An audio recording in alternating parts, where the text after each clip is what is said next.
ang aming naging bill sa kuryente, tubig, basura at yung tinatapon mong tubig, mas mahal pa guys ang bayad sa... Hello everyone, this is me again, Joy Fardo. Welcome back to our brand new YouTube channel. This is Joy in Alberta. Kung kayo po ay bago sa aming YouTube channel, please don't forget to like, subscribe, at i-share nyo na rin ang video na ito sa inyong mga friendships and yung mga relatives para naman makapag-share tayo ng information sa kanila at makapag-spread tayo ng good vibes. Ayan. Dahil nga guys, formal-formalan tayo for today's video. Magkukwentuhan tayo tungkol sa usapang bayarin. Ayan. Tatapos nga lang ng work ko guys. Nalaro ko na si Vibe, napalitan ko na siya and everything. Kaya tayo magkukwentuhan naman. Ayan. So, may mga nagtatanong sa amin nung bagong lipat kami dito sa Alberta kung kamusta daw ang aming mga gastusin. Is it more expensive here or mas mura ba dito compared sa PEI? Today, i-share ko sa inyo yung mga naging expenses namin. So, lumipat kami sa bahay na to ng October 10, 2024. Today is January 2025. So, makakatatlong billing na kami. Ayan. So, ang i-share ko sa inyo guys is yung January. Kasi yun yung kompleto na yung mga bills. Yung February, meron pa akong iniintay na mga ibang bills. So, ano-ano nga ba ang mga bayarin pag kayo ay nandito sa Edmonton, Alberta? Meron nga tayong handy-dandy notebook kasi lahat po ay nililista ko kasi nga makakalimutan ko kung kailan ang kanilang mga due date. Okay. Ano nga ba ang bills na ating binabayaran? Unang-una sa lahat, syempre, meron tayong, same naman to, kahit nasa PEI kami, nandito kami, nagbabayad kami ng aming life insurance. So, depende yun guys kung magkano yung kukunin ninyo, kung kayo ba ay kukuha ng investment, kung kayo ba ay kukuha ng life insurance. Ang nasa isip lang namin nun, kailangan if something happens, kailangan lang ay mabayaran niya yung bahay para hindi naman kawawa kung sino man ang maiiwan. So, pinaka-basic lang siya. Phone bills, so yung sa akin naman is company provided yung phone ko, so okay naman. Si Kiko, kinontinue lang niya kung ano yung phone bill niya sa PEI. Nag-start siya ng December of 2023 na kumuha ng phone line kasi before that, company provided din yung phone niya. Yung mga mura naman guys, nung kami ay dumating dito sa Canada, ilang years na naka-line, na hindi naka-line si Kiko, naka-ano siya, prepaid. So, ang prepaid is parang $25 for 1 month, only call and text. Canada and US na yon. Ang mababa lang sa kanya is wala pa yatang 1 gig yung kanyang data. Pero dito naman kasi sa Canada, kahit saan ka pumunta, naka-wifi na. Yon. So, nasa sa inyo naman yun. Kung ano yung bet niyong kunin. Yung kay Kiko, nasa $100. Kasama na yung mismong phone. Another expense na same lang naman sa PEI is of course ang aming sasakyan. So si JD ay 2022 Mitsubishi Outlander. So yun, brand new namin siya kinuha. So binabayaran pa rin namin siya hanggang ngayon. Utang is life. Okay. Besides sa aming car na si JD ay what else? Car insurance, dahil may sasakyan, may insurance. So, ito, kaya ako iniisa-isa lahat kasi nga, yun, kunwari, yung car, it's still the same kasi hindi naman kami nagpalit. Pero ang car insurance, mas mahal. So, nung nasa PEI kami, 2 sasakyan na, nasa 300 plus lang. Nung lumipat kami dito, isang sasakyan lang, 300 na siya. Actually, 300 plus din yun. Naka-discount lang ako kasi pinaglaban ko siya. Charot. Yung car insurance namin, just for 1 car, is already $300. Actually, 292 yata, kung hindi ako nagkakamali. Pero yun, ni-round up ko na lang siya. Yung sequence ko, guys, is kung kailan ko binabayaran na, kaya sorry kung medyo rumble-rumble. Next na binabayaran namin is insurance ng bahay. Sa PEI, ganito rin, nasa $90 to $100 per month. Nagma-monthly ako, pwede naman na isang bagsak.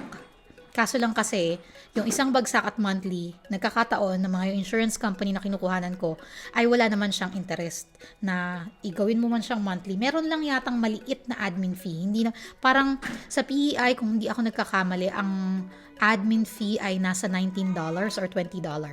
Dito, may admin fee din, pero sobrang maliit lang. So, nasa sa inyo yun. Kung kaya nyong bayaran ng lump sum, of course, that would be best.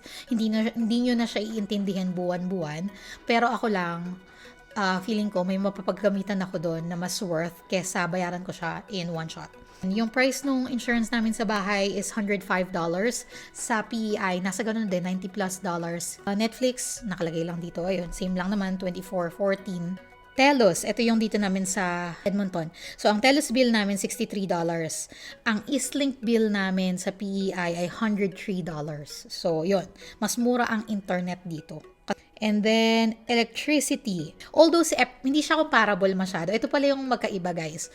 Dito kasi sa Edmonton, ang gas, ang water, at ang electric, iisa ng bill. Pati yung garbage, nakasama doon. Waste. Ayan, nakasama na doon. EPCOR yung ginagamit namin. Alam ko may iba pa, pero EPCOR yata yung kumbaga, Meralco, ganon. Pero, yun nga, sama-sama na lahat. Nandun na yung waste, nandun na yung water, nandun na yung sewage, or nandun na rin yung electric and gas. Dito sa Edmonton, gas ang gamit. Sa PEI, hiwa-hiwalay kasi yun. Merong Maritime Electric, merong Kenmac, which is para sa oil. Dito, gas, doon oil. And then, merong parang city water. Charlottetown City Water, parang ganon. Dito kasama na rin yung sa EPCOR. Dun sa water, parang alam ko kasama na dun yung garbage sa PEI. Parang ganon. Atin kung magkano siya. Dito sa EPCOR, wala kami for the whole month of December. Pero hindi mo kasi siya pwedeng patayin nga yung heater, di ba? So, ang aming naging bill sa kuryente, tubig, basura, at yung tinatapon mong tubig, mas mahal pa guys ang bayad sa waste, sa pagtapon ng tubig. So, pag naliligo ka, kung nakakonsumo ka ng $5 na tubig, pag yung tinapon mo sa kanal nyo ay $10. Ganon. Pero ano lang yun, yung parang idea lang na mas mahal yung tinatapong tubig kesa dun sa pag-consume. Anyway, so, lahat-lahat na yon ay $466.83. Given na wala kami dito ng medyo matagal-tagal, medyo mataas. Parang natataasan ako. Pero, yun nga kasi yung heat namin, talagang hindi naman siya pinatay throughout nang wala kami. So, that's EPCOR versus sa PEI. Ang electric nila ay $180 for that month. Mahina yung electric nila. Siguro walang tao sa bahay. Ang electricity nila ay $180 lang. Pero meron silang Kenmac, which is yung sa oil, $399.92. And then yung water, good for 3 months ang billing kasi quarterly ay $391. So, sabihin mo na lang na $120 or $130 yung water kasi divide 3. So, 130, yung oil ay 400 kasi $399. So, 4, 530, at saka 180, 530, 630, 710. So, yun siya. So, $710. Pero yung oil naman, siguro extended period, hindi lang naman 1 month nila yun magagamit. Kasi full tank yun every time na may magde-deliver. So, yun. So, nasa $700 plus, pero siguro sabihin na natin, mga nasa 600. Ayan. Pero, mataas pa rin yun compared dun sa 400. Although, madami-dami din sila dun compared dito sa amin. Kami dito, walang laman yung bahay for 1 month dahil umuwi kami. Sila naman dun, may laman yung bahay. May nagko-consume ng electric and all. So, just to give you some sort of comparison. Of course, may insurance din. Yung insurance doon ay, sabi ko nga, nasa $100.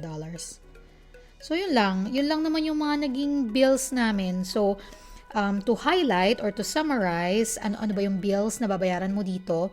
EPCOR includes water, electric, waste, and gas.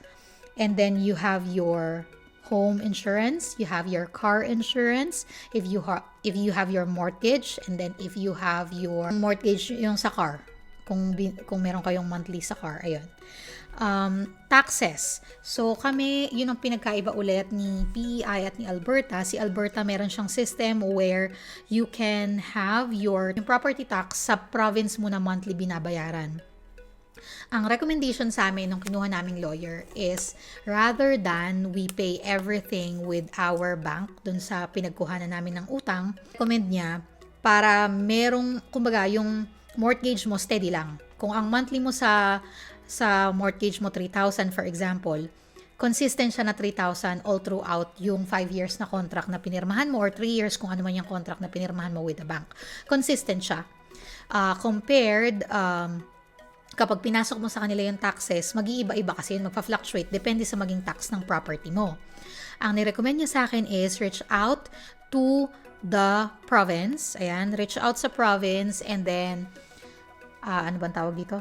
Sila ang pag-computein mo and sa kanila ka magbayad. So, pag nagbabago-bago ang property tax mo, you are aware na from this price to that price. Parang mas sigurado, mas malinis, mas hindi ka maguguluhan na with the province na lang yung taxes, sa kanila ka magma-monthly, ganun.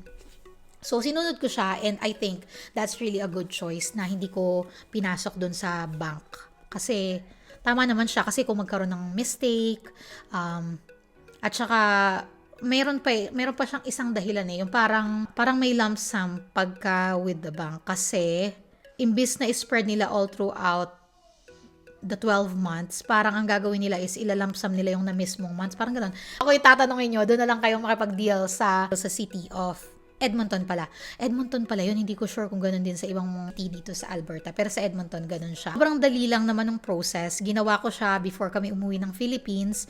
And then may sinend sa akin na form nung nasa Philippines na at may pinabayaran. Sana nakatulong to guys sa inyo. See you again on the next video.